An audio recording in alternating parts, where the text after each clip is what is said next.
Welcome to the Woman Who Rubs the Mountain podcast, a gathering place for conversations about ecological embodiment and intimacy with place. I'm your host, Kendra Ward, acupuncturist and land alchemist, currently living on traditional Abenaki land in what is now called Vermont. In these explorations, we wonder, what happens when we rub on the body of the earth? How does the earth brush back against us? Waking up from a great forgetting, these inquiries bring us to the fluid interfaces of human body and land body. Along the way, it's my hope that we diversify our sense of relational kinship, discover creative, disruptive ways of living beyond our human-centric tendencies, and make wide space for a new, old, earth-honoring culture to reemerge. Because in these joy-soaked but bleak times, falling in love with the land and the beings where we live is truly the basis of healing and reconciliation, a resistance against ecocide, and the special work of our human hearts used well.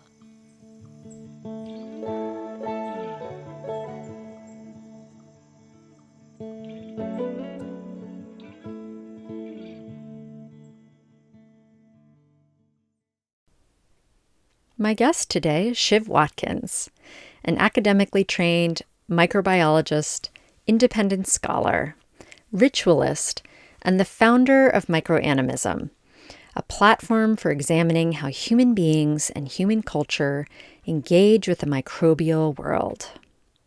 Since 2003, Siv has held scientific positions in industry, commercial, and academic settings. She's performed scientific research in wastewater treatment, conservation microbiology, freshwater pollution, environmental viral diversity, and the use of microbiomes and microbial communities in sustaining responsible stewardship of the extended natural world. In 2016, Siv became a student of the ritual and esoteric arts, and it was really this aspect of her scholarly work that became the catalyst for her beginnings in examining the world of the smalls within the context of animism. Originally from the UK with English, Welsh, and Scottish ancestry, Siv currently resides near Santa Fe, New Mexico, where she has a passion for taking care of rescued racehorses. I really appreciated my conversation with Siv because I feel like even for those of us who are attempting to live within an animist viewpoint, seeing the world as awake and quivering with life and wisdom and ancestry, we might still at times be working from a limited viewpoint. And perhaps this is a continued function of our human-centric tendencies, but truly it feels like, we have an easier time thinking about trees and boulders and rivers as living.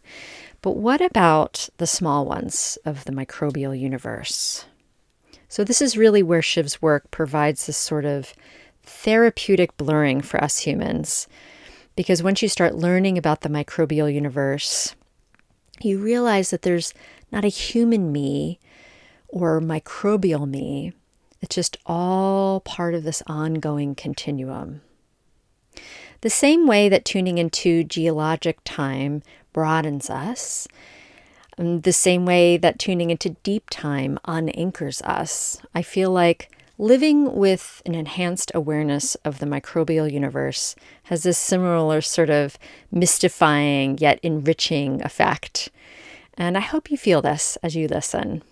Enjoy this episode. Well, welcome everyone. Just wanting to take a moment before we begin to give thanks and orient ourselves in place. I love to give thanks to our great Earth Mother home. And I'd love to acknowledge the larger geographies around me, the big sacred intelligences, the waters, rocks, trees, and clouds, and all the other old ones who I don't just live with, but live in. So just taking a moment to feel into and connect with the land wherever you might be, allowing the ancient spirit and vast resonances to rise up into the room with us, into our hearts, into this conversation, into our speaking and our listening. So thank you, Shiv, for agreeing to wander around in conversation with me as we explore the macro and the micro and the separate and the legion and our entanglement. This complexity of experience as human beings is vast and strange. So thank you for agreeing. You bet. Thanks for the Mm. invitation. It's always nice to flap my lips about this subject. Excellent. Well, let's just begin with the micros, the who you call the smalls, and how we might all be microanimists without us even realizing it. Yeah, so the smalls is kind of I don't know, maybe a bit of a flippant nickname that actually I think mostly Daniel 4 came up with when I first started talking to him about this subject. But essentially it refers to microorganisms. By training, I'm a microbiologist. So I have a PhD in microbiology. And the way you split up that word, I think some people think it's micro and biology, but it's actually microbe biology. So microbiologists are a group of scientists who study and poke and prod viruses, bacteria, some microeukaryotes, archaea, some fungi, basically any of the more microscopic members of the universe. And these uh, these ones are just inextricably linked to all life on the planet, um, which also includes human life. And what I spend a lot of time thinking about is the biological side of that. That's predominantly what most of my professional life has been about. But also in terms of the emotional, psychological, spiritual, which sounds a bit new agey, but there's not a better word for that. Ancestral connections that human beings have with microorganisms in the microbial universe. And unhelpfully, that encompasses a very, very broad range of topics and experiences. So, what I do is really just chip away at the surface of that range of topics. Well, I feel like, in spending so much of your life's energy um, engrossed in a realm that most of us don't even, begin to perceive. I would imagine that you sort of have a certain X-ray vision of sorts. Like, how is this different way of seeing the world, like even on a daily basis? I'm wondering if you have a story for us, or, just something that comes to mind in which that just having that difference in viewpoint. Yeah, I'm definitely a mixed bag at dinner parties. People either love me or hate me, I think.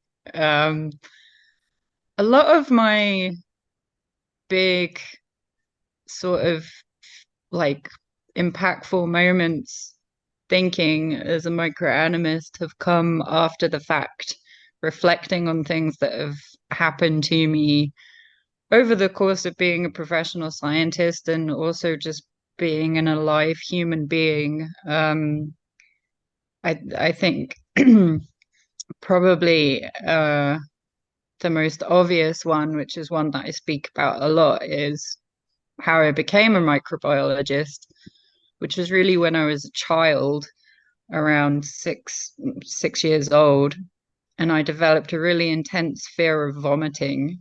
And because I was very precocious and strange, I threw myself into learning about vomiting, and over the course of a few years, that transformed into learning about pathogenic microorganisms and toxins and viruses and all that kind of thing. And at the time, I was very frightened of those ones. And I felt like the whole deal was very unfair. I felt like pathogens were out to get me specifically. They were trying to specifically hurt me in some way. And then later on, in the last 10 years or so, when I started really thinking about it from this different perspective, I realized that that was the beginning of a kind of atypical, special relationship with the smalls, um, whether that's sort of through perception or cerebrally. And the real message that I got from that was is that that's not it, right? It's not like a personal vendetta where pathogens are trying specifically to hurt human beings, or every other single alive thing that pathogens affect. So that's probably the most impactful one from my personal relationship with the smalls. And over the course of this work, which I've been offering to students over the last 10 years or so, everybody has a story like that. Some examples include a personal relationship that somebody had with tuberculosis, not because they've had tuberculosis, but because it's been something that has impacted their family, or examples of a beloved pet passing due to an infection, and um, the the experience of that and how that changed somebody's perception of the microbial world, or experiences of chronic disease like HIV or Lyme, or other things. And I think um, what has really sort of driven me over the last 10 years offering this stuff, because it's quite a niche subject and it takes up quite a lot of energy to think about it a lot, is that my experience of microanimism is completely different and unique to your experience of microanimism. And every single alive thing on this planet has a different experience of interacting with the smalls. At the core of that, there's the obvious stuff that everybody gets to experience. Like, we all have a microbiome, we all have an ancestral connection, blah, blah, blah, blah. But every alive person on this planet also has a very crafted and faceted, personal, meaningful relationship with the microbial universe, one way or another. And it's on so many different levels of human experience. Hmm. Well, and so I'm wondering, and this might be totally off course, but I'm wondering, I know you also have a love affair with horses, and horses as a being, like especially compared to us humans, they're big, they're a little bigger. And so, it's just interesting, like if we think about like the camera lens of like going in and then coming out. I'm curious about this, your love affair with horses. I always like talking about ponies. Okay. Yeah, there are I mean, you can find these links anywhere, right? But Mhm.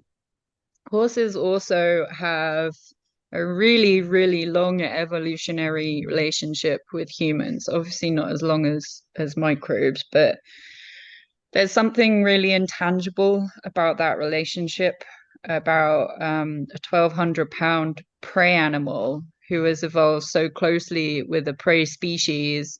And not only have they evolved to be friends in some cases with the prey species, but also we've used them to work and go to war, and nowadays to just kind of hang out with them, or compete with them. And I think a lot of scientists are quite stumped Hmm. about why that has ended up the way that it has ended up. Um, so I see that parallel between the very, very small world and the slightly larger world of horses. But also, horses are mostly entirely dependent on humans. We are their stewards in a lot of cases, which is the complete opposite of the microbial world, right? Because we're completely dependent on the microbial world. So I do think about this quite a lot. I work mostly at the moment with rescued racehorses who come to us off the track and are often physically injured, but also have a lot of mental health issues, as you might imagine. And the resilience that they demonstrate in terms of physical recovery and still maintaining such a loving attitude towards human beings is something that humans can learn an awful lot from, that is not necessarily demonstrated by the microbial universe, which is a little bit more neutral in its regard of human beings. And also, horses are incredibly fragile. They're really easy to kill, Mm. which is kind of at odds with their large size. But again, they're prey animals. So in some ways, they're so um, finely designed to do exactly what it is that they do. And in a process of domestication, I guess, and also just the trade-off of prey existing in the world, it's real easy for a horse to break a leg. It's real easy for a horse to have something go on with its gastrointestinal system that just, renders them a goner pretty much.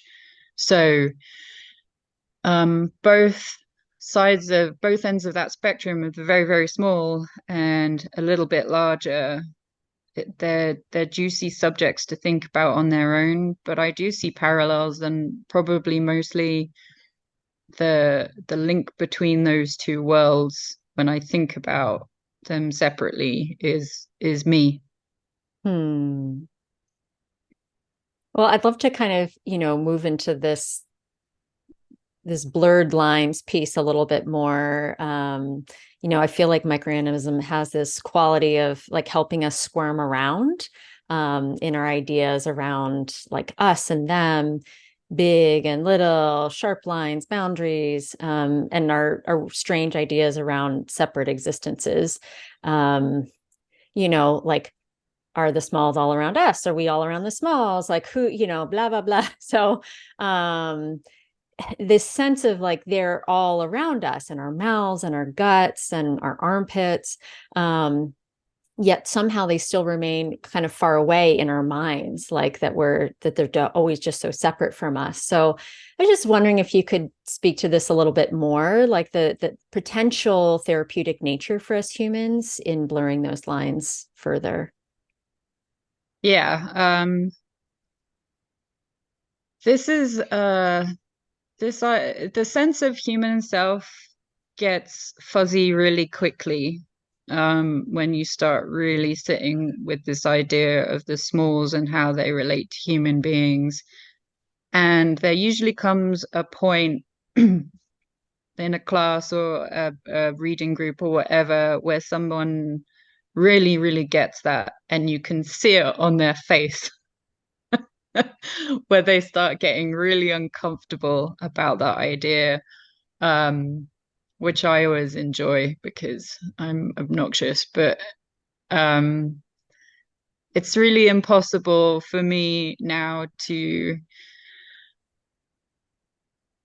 separate microbial business from human business. And scientists, when they study the human body, it's much easier for us to put things in boxes. So a geneticist will put things in the genetics box, and a physiologist will put things in a physiology box. and a microbiologist will put things in a microbiology box, but that's not really how it works. Microbes in the human body specifically mediate so many aspects of what it means for us to be biologically alive. Our immune system, the gut-brain axis, the gut on its own, like name a process in the human body and the smalls are involved in it. And so the question becomes, are you a human having a microbial experience, or are you a collection of microbes having a human experience? And there's no answer to that question. There really honestly isn't. Human beings don't have much of an idea of the level of microbial diversity that exists in their bodies. I'm talking about scientists. It's really difficult for us to nail down what's actually in us, around us, on us, because microbes are associated with our inside surfaces, our outside surfaces. Everybody has their own microbial cloud that we kind of waft around and imprint on the people and the places around us. So I think there's a lot to dig into there, right? And that's just the physical. That's not talking about the temporal or the ancestral, which is even wiggier when you start thinking about that. But I think the most fundamentally helpful place to start with thinking about that crossover is reinforcing this really important general idea, which animism, like being an animist, whatever that means, kind of supports, which is that there's no such thing as nature. There's no separation of human beings and nature. And if you look at how the word natural is used as a marketing term, it's the best example of how we tend to frame the extended environment around us as being separate from human beings, right? If something is natural, that means it's better. But essentially what it means is that it's not already part of us, okay? Because if it was already part of us, how could it be better? Blah, blah, blah, blah. This idea that we are separated from the extended natural environment through buildings, through cars, through concrete, through whatever, is not accurate, and it's an unhelpful idea. And what microbes really represent, I think, is kind of a smudge. When you like working with charcoal, I'm left-handed, so this happens all the time, and you just kind of and you smudge one part of the drawing to the other part of the drawing. I see microbes as a smudge in that way, because once you start thinking on an internal level, oh, there's not really a human me and a microbial me, they're kind of the same thing, then you can expand that to, oh, there's not really a human microbial sieve in this chair, it's a human microbial sieve chair. Or a human microbial sieve building and a human microbial desert, and eventually that expands out to the universe. They're a conduit in a very, very true sense. And that's just innate. That doesn't even necessarily mean that I am interacting with outsider microbes. Like, for example, infectious disease. It's like, oh, what she's talking about is when I'm invaded by microbes. I mean, that is a conduit. That's one way of looking at it. But no, it's just how it is. It's the nature of existence that we have a continuum between us and our ideas of ourselves, and the entire whole rest of the universe that is mediated by lots of things, lots of beings, but 100% by the smalls. Does that make sense? It does. Actually, it clicked for me there. I like your analogy with the smudge. And yeah, I get it. Yeah. Well, that being said, like I had a moment of glimpsing and like feeling into what you're talking about. But it's so interesting and easy, especially from like an emotional level, um, how we continue to want to separate somehow in our minds. Like it feels to me as though um, there's still this quality of like fear or disgust that can come up. I mean, kind of circling back to your story of when you were younger, and I'm not sure how old you were, but I could feel like the developmentally appropriate response that you had, because it's very much about me, like, especially as a child, like they're after me.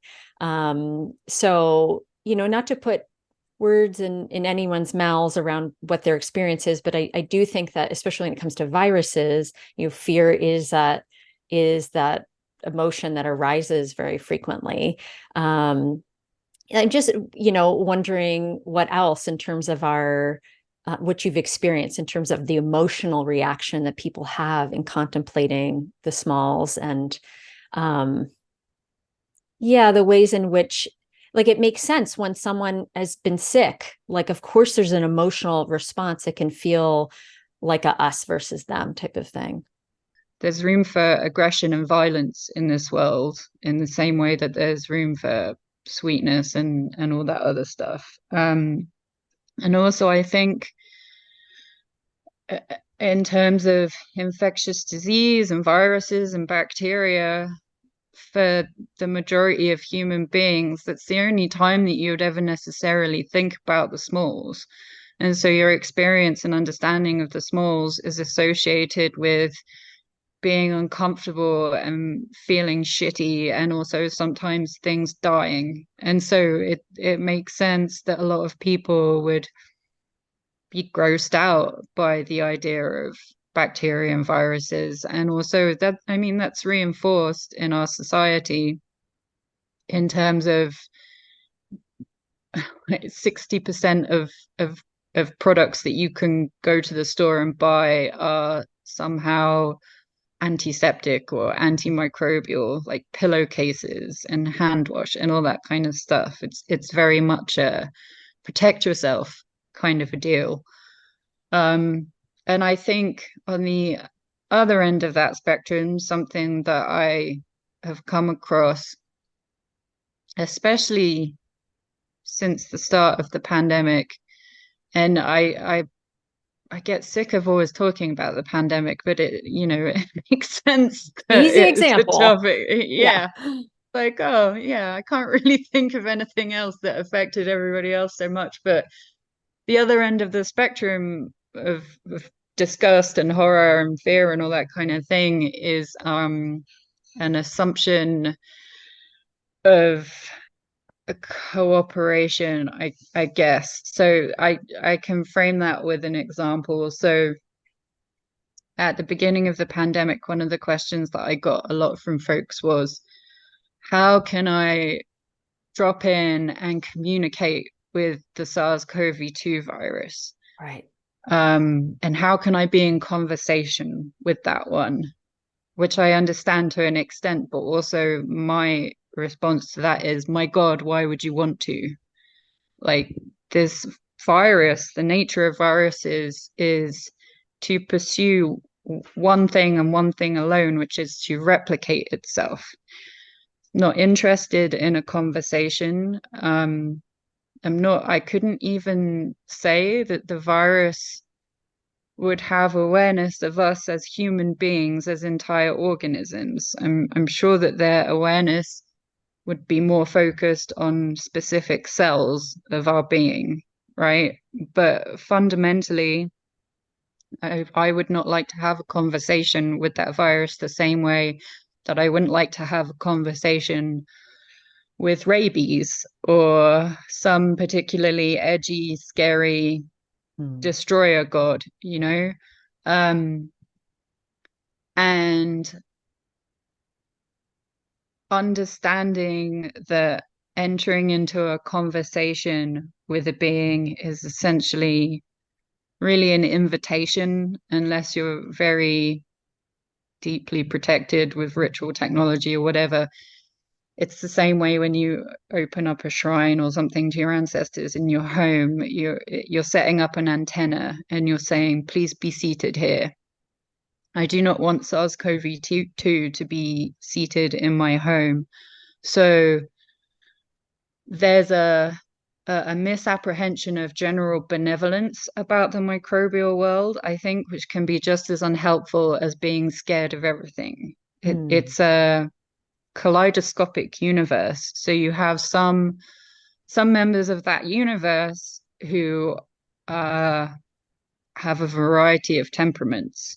And even though pathogenic organisms represent a very small fraction of the microbial universe, those are still ones that deserve respect. I mean, they all deserve respect, but this is a different kind of respect. This is an arm's length kind of respect, which is like, you're very cool. You're an incredibly impressive being, but I don't really want to engage in any type of relationship with you whatsoever. And that's totally fine. And I've had COVID-19 3 times now, and my loved ones have had COVID-19, and I have a very healthy respect of that virus that does border on fear, because I also have people who, medical professionals. One of my best friends is a surgeon, and she spent a lot of time working in COVID ICU. So I think it's appropriate for me to say that I'm very concerned about that virus and I don't really want to engage with it.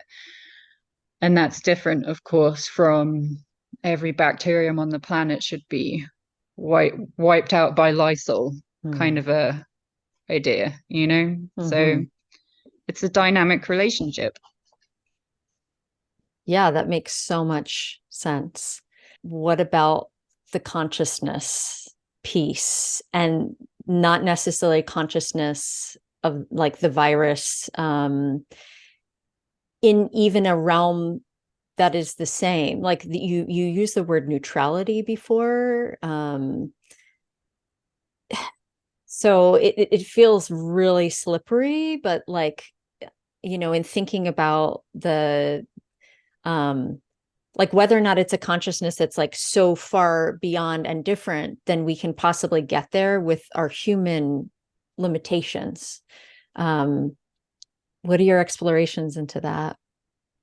I suspect it's completely beyond human Yeah. understanding. Yeah, right. Um, and that makes sense, right? Because we're talking about a group of organisms that is ancestrally related to life developing on this planet the second that life is possible, right? And we're talking about, a group of organisms that we might interact with day to day who are also related to organisms that exist on this planet that are completely inaccessible to us. So groups of organisms that have lived in the Earth's crust for millions of years that are still alive but aren't really doing anything. They're not growing, they're not dividing, they're just silently there and have been since the Earth was formed. Organisms at the bottom of the ocean that double once every 200 years. Those ones, I think, perceptually more related to deities than human beings, I think. And so again, I think it goes back to this being a very highly faceted universe. And this is why I describe it as a universe, because the microbial world is so unknown and so uninterrogated by humanity that I'm sure there are lifetimes of things to discover there. Which is part of what microanimism is about, because there are so many like tangible limitations to exploring the microbial world. There are so many limitations to technology and what have you, that if you want to push those boundaries, you have to start heading towards the more esoteric edges of scientific understanding. So I think that it's much easier to probe the overlaps of the microbial universe with humans, and that might be in relation to microbiomes or gardening or making food or whatever.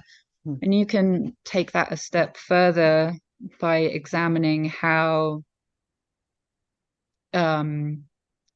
microbes connect us to our ancestors through mitochondria or through the transfer of microbial populations between mothers and children and grandmothers and mothers and, et cetera, et cetera. But yeah, ultimately, I think, fully understanding the type of consciousness that we're talking about, particularly with the viral world, which scientists can't even really decide if they're alive or not, is unattainable to human beings. And I absolutely think it should be unattainable. It should stay unattainable because it's just fundamentally the most ancient form of life, and arguably, I'll make myself unpopular, arguably the smalls represent a more ancient reservoir of knowledge than the deities, right? In theory. Well, thank God for the mystery. Like, gotta Right. just, actually, as you were speaking, I almost got this sense of just like time itself, like that the smalls are intertwined with time itself, like we in our total inability to even understand time. So 100%. Yeah, I have a whole lesson on that in one of my courses, because it's like you have E. coli doubles every 20 minutes. If E. coli was unimpinged by requirements for nutrition and waste removal, it would take over the planet within a few hours, But then you've got the ones at the bottom of the ocean that have been down there for hundreds and hundreds of years, and then you have this whole ancestral thread connecting modern day microbes to the ones at the beginning of time. You have the links between plants and photosynthesis and chloroplasts and mitochondria. They represent every level of time.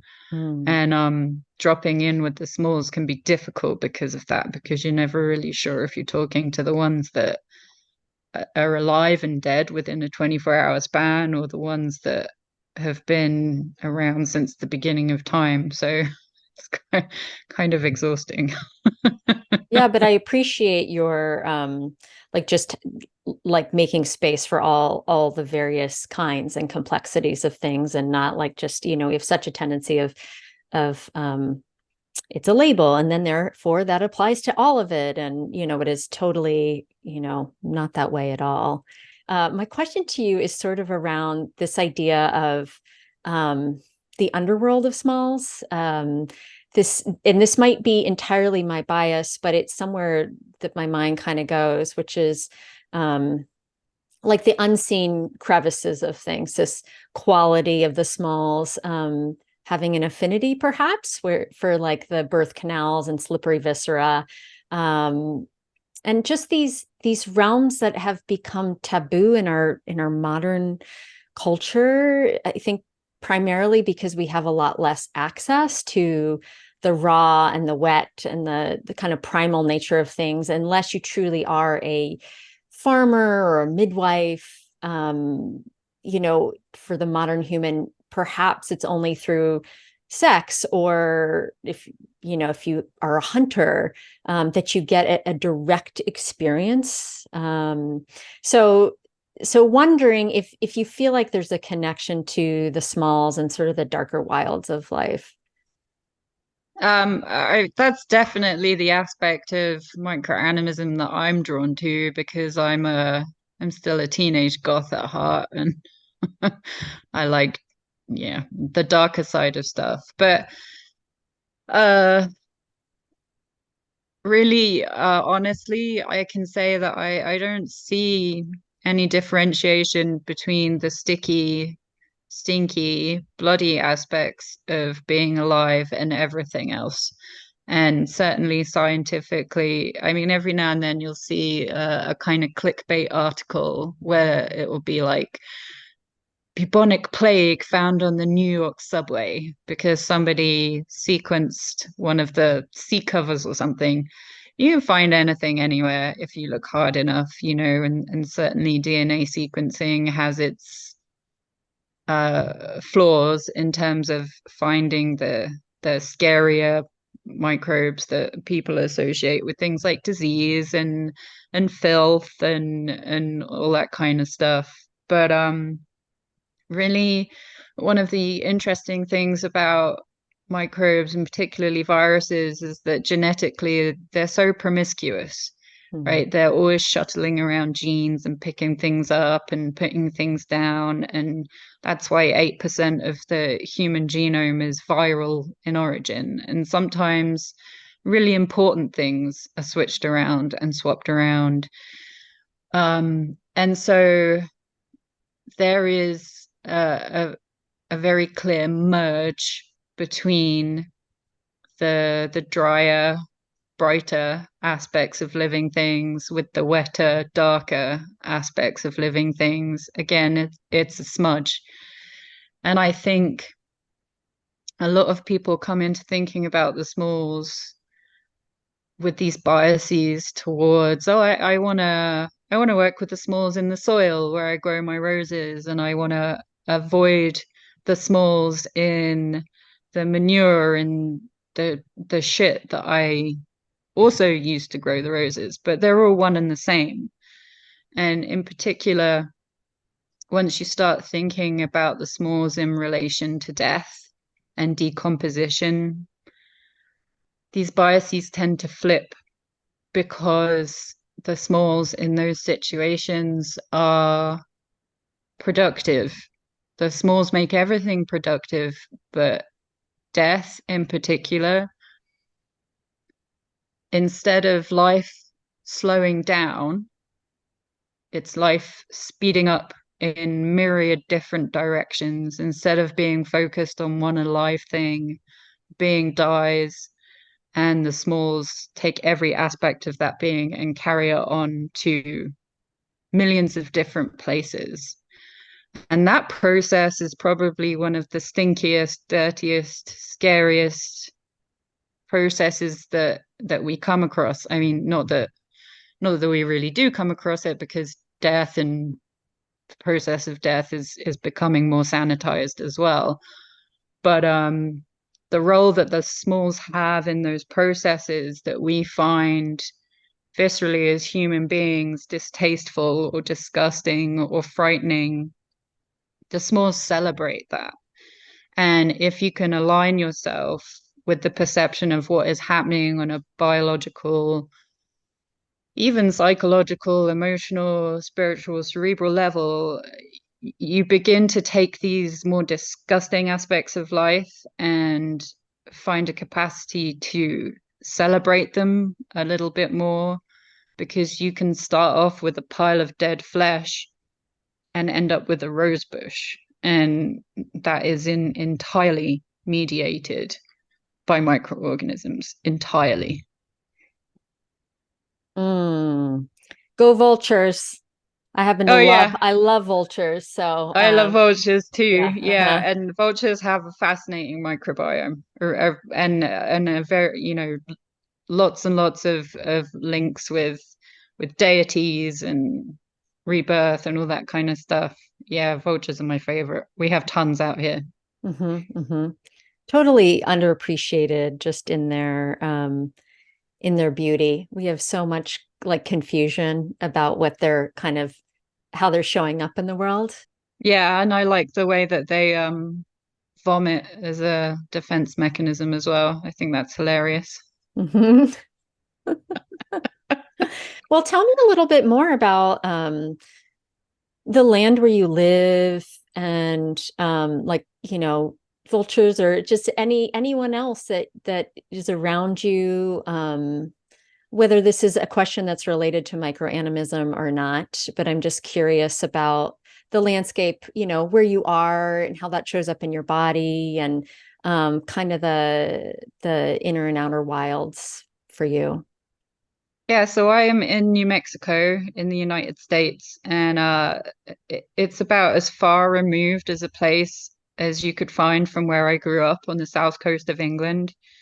But I've lived here for a minute now. I've lived in the States for nearly 10 years, and I just became a naturalized citizen. And I've lived all over, and New Mexico, I think the second I got off the plane, or even before when I was looking out the window, I was like, oh, this is my place. This is absolutely my place. And the longer I stayed here, the more revelatory things happened. And I realized that a recurring dream that I used to have as a child was about New Mexico and a variety of other spooky things like that. But Wow. we're we're the high desert. I lived in Albuquerque for a long time, and now I'm just south of Santa Fe. We're the high desert, so we are desert, but we have seasons. And in New Mexico, it's wonderful because we have mountains, we have low desert, we have slot canyons, we have pretty much anything that you could possibly hope for in a landscape. And I it's one of these places where people will come visit and they'll think it's amazing and they'll want to come live here forever, or it's deeply unsettling to them. And I understand that this is a landscape that's marked with violence, sort of historically in terms of the human history here, but also geographically. Um, and a lot of folks who don't like it here will say things like, "Oh, the desert just seems so dead and dry, and there's nothing happening here. It's depressing, or the sun wants to kill me, and the sun does want to kill us out here. It's kind of brutal." But the desert to me, and this is directly related to one of the reasons why I'm kind of in love with the smalls, the desert just represents ancient life. It's not a lack of life. It's deeply, deeply ancient, adapted, evolved, hard won life.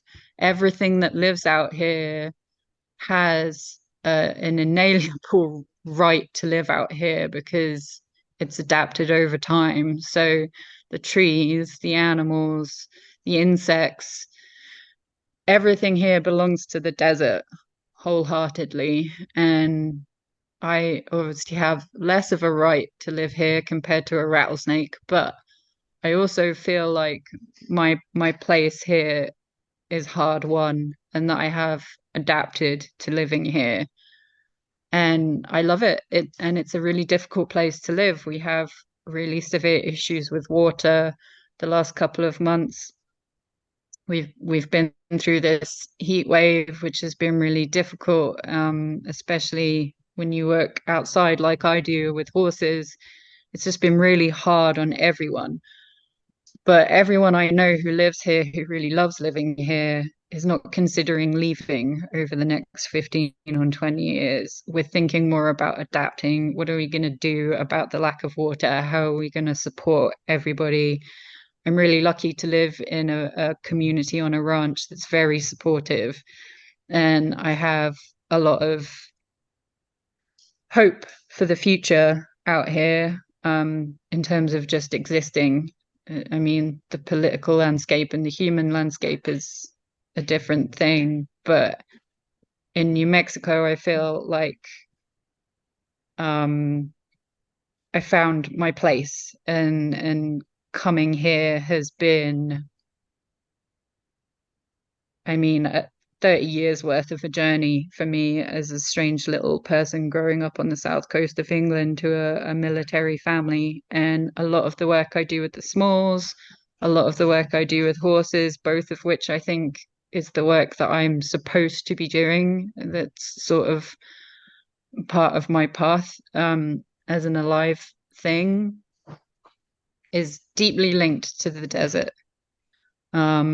So I just feel really lucky to be here, and again, intimidated by the land and Mm. understanding that I have a responsibility to the land and my community, but just lucky to be here, moving through all of the friction that comes from being here.